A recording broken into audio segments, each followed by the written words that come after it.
My friends, this is not a fireside chat on war. It is a talk on national security, because the nub of the whole purpose of your president is to keep you now and your children later and your grandchildren much later out of a last-ditch war for the preservation of American independence and all of the things that American independence means to you and to me and to ours.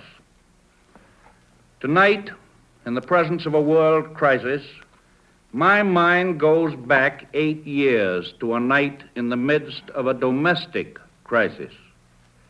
It was a time when the wheels of American industry were grinding to a full stop, when the whole banking system of our country had ceased to function.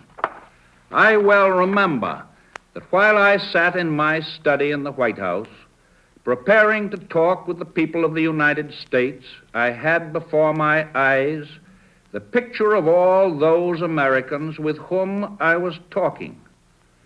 I saw the workmen in the mills, the mines, the factories, the girl behind the counter, the small shopkeeper, the farmer doing his spring plowing, the widows and the old men wondering about their life's savings.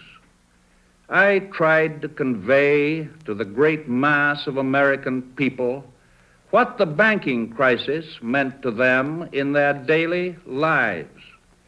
Tonight, I want to do the same thing with the same people in this new crisis which faces America.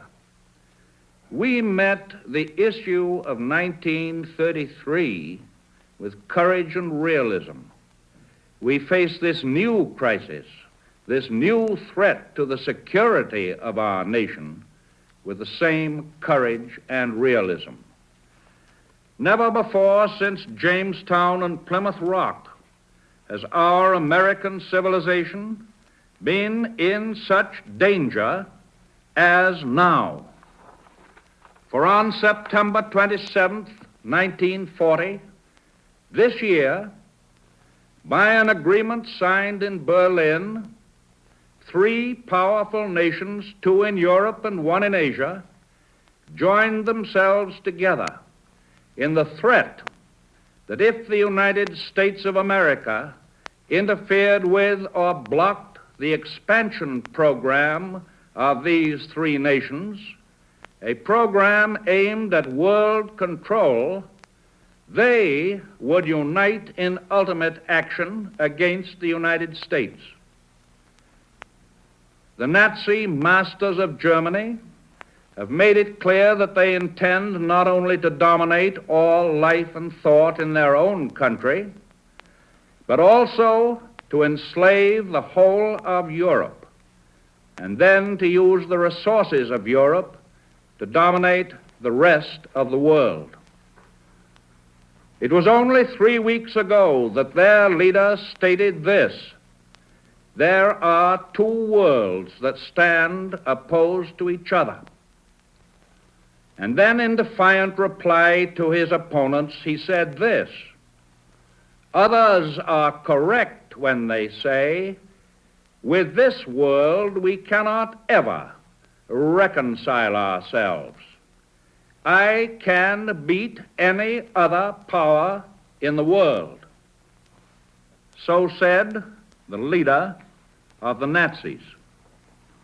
In other words, the Axis not merely admits, but the Axis proclaims that there can be no ultimate peace between their philosophy of government, and our philosophy of government.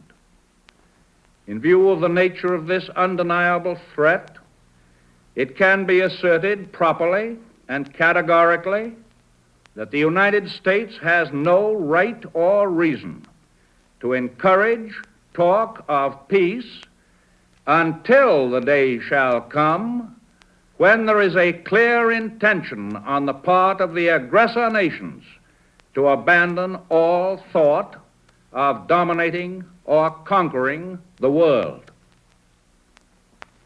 At this moment, the forces of the states that are leagued against all peoples who live in freedom are being held away from our shores. The Germans and the Italians are being blocked on the other side of the Atlantic by the British and by the Greeks and by thousands of soldiers and sailors who are able to escape from subjugated countries. In Asia, the Japanese are being engaged by the Chinese nation in another great defense. In the Pacific Ocean is our fleet. Some of our people like to believe that wars in Europe and in Asia are of no concern to us, but it is a matter of most vital concern to us that European and Asiatic war makers should not gain control of the oceans which lead to this hemisphere. 117 years ago, the Monroe Doctrine was conceived by our government as a measure of defense in the face of a threat against this hemisphere by an alliance in continental Europe. Thereafter, we stood guard in the Atlantic with the British as neighbors. There was no treaty. There was no unwritten agreement. And yet, there was the feeling proven correct by history that we as neighbors could settle any disputes in peaceful fashion. And the fact is that during the whole of this time, the Western Hemisphere has remained free from aggression from Europe or from Asia. Does anyone seriously believe that we need to fear attack anywhere in the Americas while a free Britain remains our most powerful naval neighbor in the Atlantic? And does anyone seriously believe, on the other hand, that we could rest easy if the Axis powers were our neighbors there? If Great Britain goes down, the Axis powers will control the continents of Europe, Asia, Africa, Australasia, and the high seas, and they will be in a position to bring enormous military and naval resources against this hemisphere. It is no exaggeration to say that all of us in all the Americas would be living at the point of a gun loaded with explosive bullets, economic as well as military. We should enter upon a new and terrible era in which the whole world, our hemisphere included, would be run by threats of brute force. And to survive in such a world, we would have to convert ourselves permanently into a militaristic power on the basis of war economy. Some of us like to believe that even if Britain falls, we are still safe because of the broad expanse of the Atlantic and of the Pacific. But the width of those oceans is not what it was in the days of clipper ships. At one point between Africa and Brazil, the distance is less from Washington than it is from Washington to Denver, Colorado. 5 hours for the latest type of bomber. And at the north end of the Pacific Ocean, America and Asia almost touch each other. Why, even today we have planes that could fly from the British Isles to New England and back again without refueling. And remember that the range of the modern bomber is ever being increased. During the past week, many people in all parts of the nation have told me what they wanted me to say tonight. Almost all of them expressed a courageous desire to hear the plain truth about the gravity of the situation. One telegram, however, expressed the attitude of the small minority who want to see no evil and hear no evil, even though they know in their hearts that evil exists. That telegram begged me not to tell again of the ease with which our American cities could be bombed by any hostile power which had gained bases in this Western Hemisphere. The gist of that telegram was, please, Mr. President, don't frighten us by telling us the facts. Frankly and definitely, there is danger ahead, danger against which we must prepare. But we well know that we cannot escape danger or the fear of danger by crawling into bed and pulling the covers over our heads. Some nations of Europe were bound by solemn non-intervention pacts with Germany. Other nations were assured by Germany that they need never fear invasion. Non-intervention pact or not, the fact remains that they were attacked, overrun, thrown into modern slavery at an hour's notice, or even without any notice at all. As an exiled leader of one of these nations said to me the other day, the notice was a minus quantity. It was given to my government 2 hours after German troops had poured into my country in 100 places. The fate of these nations tells us what it means to live at the point of a Nazi gun.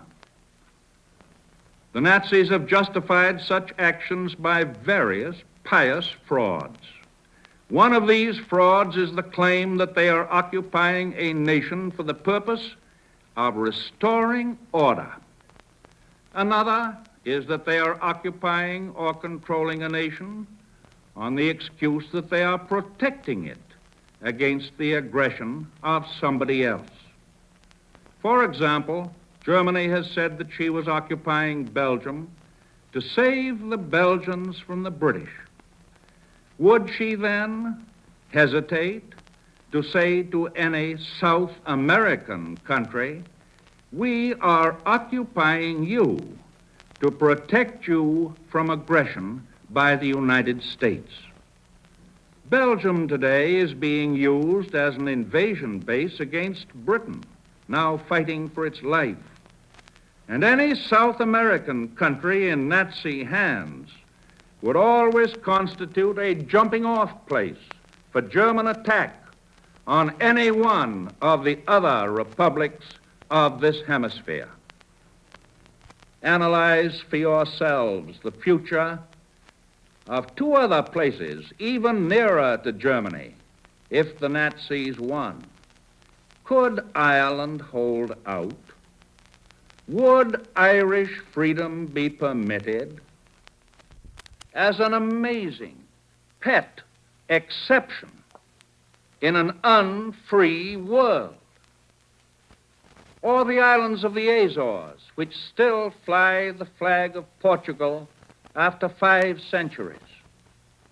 You and I think of Hawaii as an outpost of defense in the Pacific, and yet the Azores are closer to our shores in the Atlantic than Hawaii is on the other side. There are those who say that the Axis powers would never have any desire to attack the Western Hemisphere. That is the same dangerous form of wishful thinking which has destroyed the powers of resistance of so many conquered peoples. The plain facts are that the Nazis have proclaimed time and again that all other races are their inferiors and therefore subject to their orders. And most important of all, the vast resources and wealth of this American hemisphere constitute the most tempting loot in all of the round world. Let us no longer blind ourselves to the undeniable fact that the evil forces which have crushed and undermined and corrupted so many others are already within our own gates. Your government knows much about them, and every day is ferreting them out. Their secret emissaries are active in our own and in neighboring countries. They seek to stir up suspicion and dissension, to cause internal strife. They try to turn capital against labor and vice versa. They try to reawaken long slumbering racial and religious enmities which should have no place in this country. They are active in every group that promotes intolerance. They exploit for their own ends our own natural abhorrence of war. These trouble breeders have but one purpose. It is to divide our people, to divide them into hostile groups, and to destroy our unity and shatter our will to defend ourselves. There are also American citizens, many of them in high places, who unwittingly, in most cases, are aiding and abetting the work of these agents. I do not charge these American citizens with being foreign agents, but I do charge them with doing exactly the kind of work that the dictators want done in the United States. These people not only believe that we can save our own skins by shutting our eyes to the fate of other nations. Some of them go much further than that. They say that we can and should become the friends and even the partners of the Axis powers. Some of them even suggest that we should imitate the methods of the dictatorships. But Americans never can and never will do that. The experience of the past 2 years has proven beyond doubt that no nation can appease the Nazis. No man can tame a tiger into a kitten by stroking it. There can be no appeasement with ruthlessness.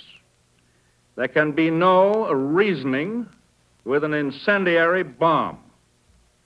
We know now that a nation can have peace with the Nazis only at the price of total surrender. Even the people of Italy have been forced to become accomplices of the Nazis, but at this moment, they do not know how soon they will be embraced to death by their allies. The American appeasers ignore the warning to be found in the fate of Austria, Czechoslovakia, Poland, Norway, Belgium, the Netherlands, Denmark, and France. They tell you that the Axis powers are going to win anyway, that all of this bloodshed in the world could be saved, that the United States might just as well throw its influence into the scale of a dictated peace and get the best out of it that we can. They call it a negotiated peace. Nonsense. Is it a negotiated peace if a gang of outlaws surrounds your community and on threat of extermination makes you pay tribute to save your own skins? For such a dictated peace would be no peace at all. It would be only another armistice, leading to the most gigantic armament race and the most devastating trade wars in all history. And in these contests, the Americas would offer the only real resistance to the Axis power. With all their vaunted efficiency, with all their parade of pious purpose in this war, there are still in their background the concentration camp and the servants of God in chains. The history of recent years proves that the shootings and the chains and the concentration camps are not simply the transient tools, but the very altars of modern dictatorships. They may talk of a new order in the world, but what they have in mind is only a revival of the oldest and the worst tyranny. In that, there is no liberty, no religion, no hope. The proposed new order is the very opposite of a United States of Europe or a United States of Asia. It is not a government based upon the consent of the governed. It is not a union of ordinary, self-respecting men and women to protect themselves and their freedom and their dignity from oppression. It is an unholy alliance of power and pelf to dominate and to enslave the human race. The British people and their allies today are conducting an active war against this unholy alliance. Our own future security is greatly dependent on the outcome of that fight. Our ability to keep out of war is going to be affected by that outcome.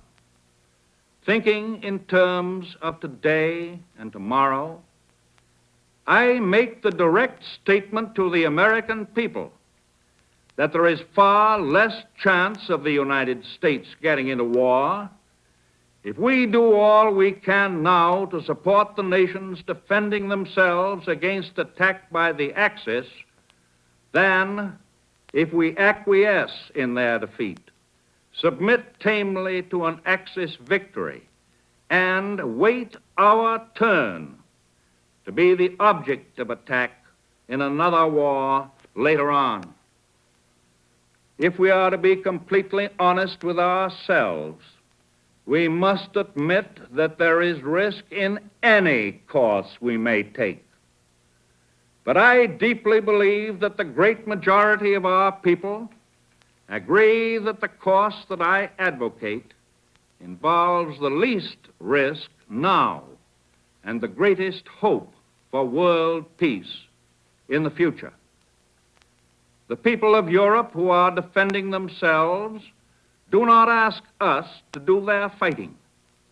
They ask us for the implements of war, the planes, the tanks, the guns, the freighters, which will enable them to fight for their liberty and for our security.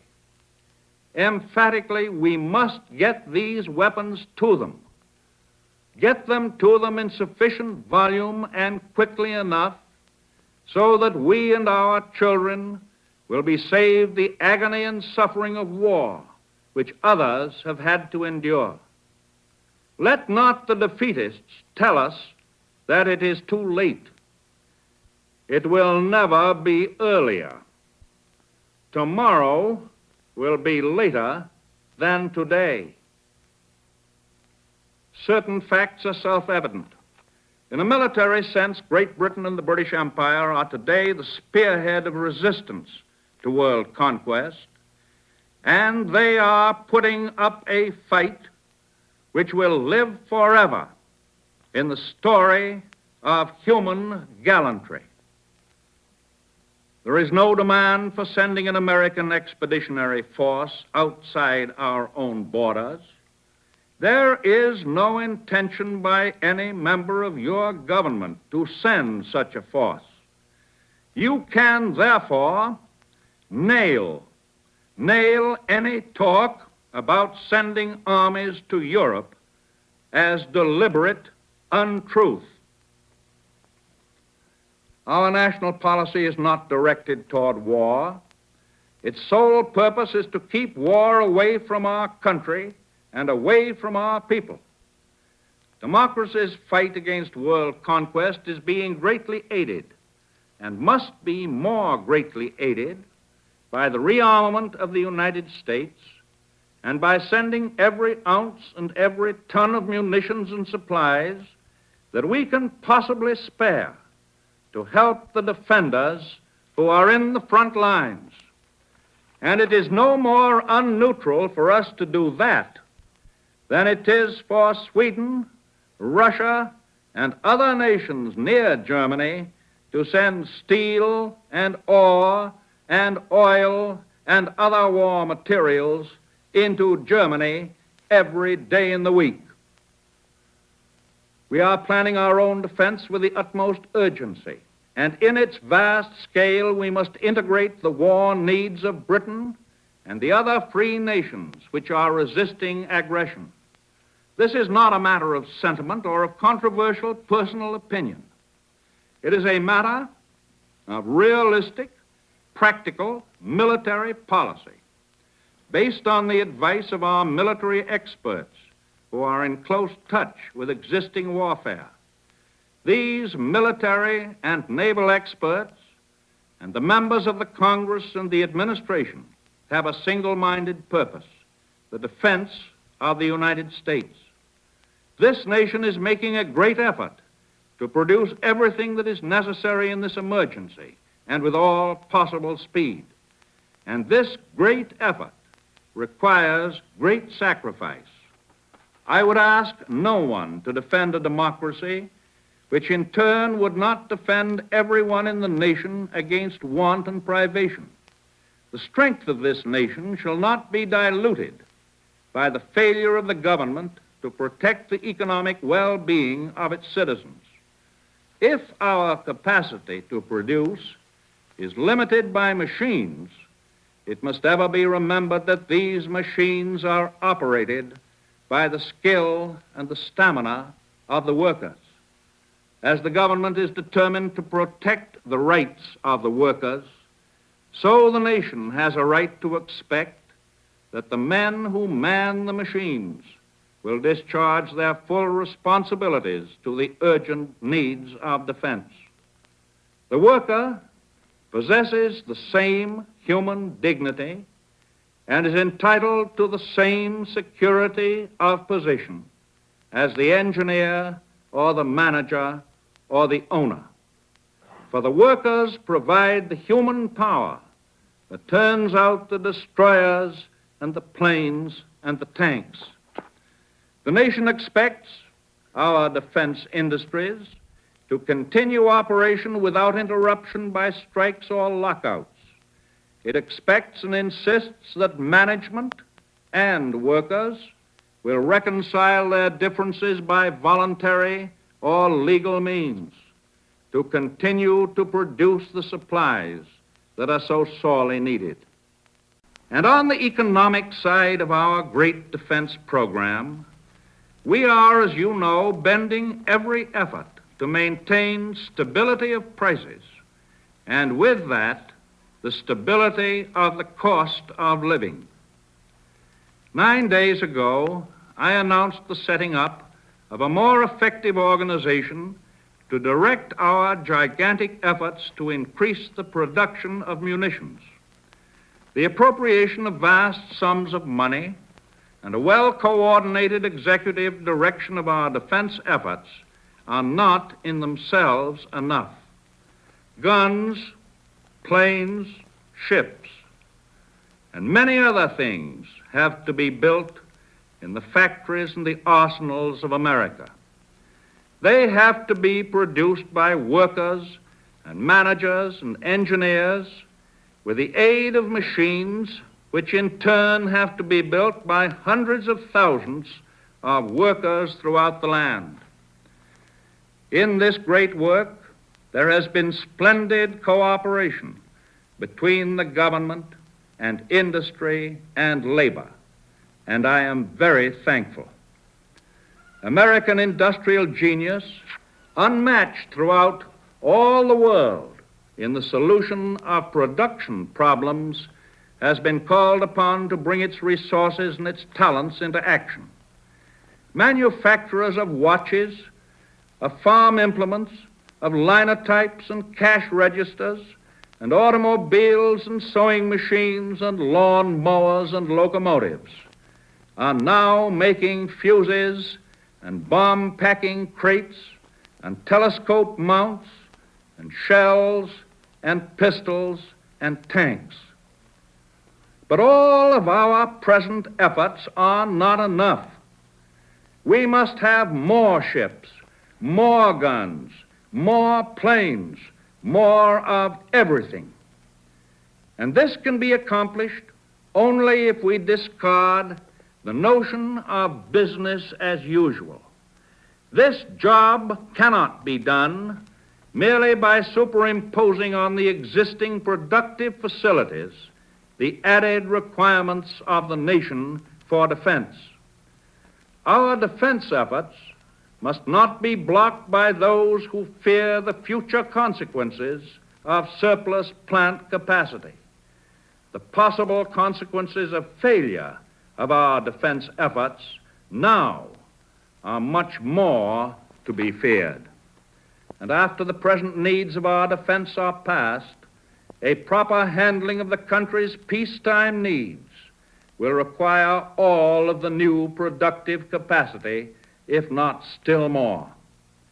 No pessimistic policy about the future of America shall delay the immediate expansion of those industries essential to defense. We need them.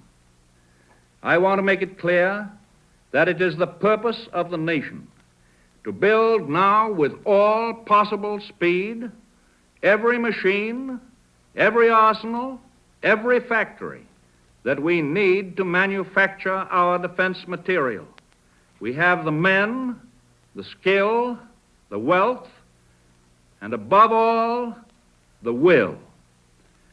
I am confident that if and when production of consumer or luxury goods in certain industries requires the use of machines and raw materials that are essential for defense purposes, then such production must yield and will gladly yield to our primary and compelling purpose.